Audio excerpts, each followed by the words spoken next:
কলকাতার আলোচিত আর.জি. কর হাসপাতালের চিকিৎসককে ধর্ষণ ও হত্যার ঘটনায় নিরাপত্তাকর্মী সঞ্জয় রায়কে যাবজ্জীবন কারাদণ্ড দিয়েছেন আদালত। একই সঙ্গে তাকে 50,000 টাকা অর্থদণ্ড দেয়া হয়।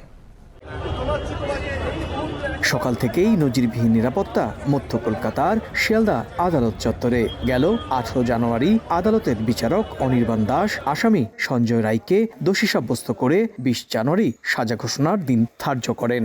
নির্ধারিত এদিন দুপুর 2:45 এজলাসে উঠে রায় শোনান বিচারক। বলেন, অপরাধ প্রমাণিত হয় আমৃত্যু কারাদণ্ডের দণ্ডিত করা হচ্ছে সঞ্জয় রায়কে। একই সঙ্গে রাজ্য সরকারকে নির্যাতিতার পরিবারকে 17 লাখ টাকা ক্ষতিপূরণ দেওয়ারও নির্দেশ দেন। রায় শোনার পর কান্নায় ভেঙে পড়েন কলকাতা পুলিশের সিভিক ভলেন্টিয়ার সঞ্জয় রায়।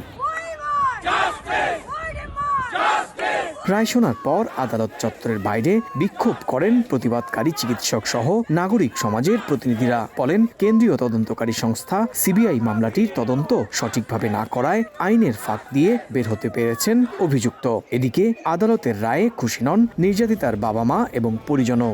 আক্ষেপ শোনা গিয়েছে রাজ্যের মুখ্যমন্ত্রী মমতা বন্দ্যোপাধ্যায় এবং তৃণমূল কংগ্রেসের নেতাকর্মীদের কণ্ঠেও। এই যে একটা জঘন্য হত্যাকাণ্ড এবং প্রশাসনিক রাজনৈতিক চক্রান্ত, সেইটা নিয়েই আমরা পথে নেমেছি। আসল চক্রী যারা, তাদের সঠিক ইনভেস্টিগেশন না করে আজকে সাজা রায় হয়েছে।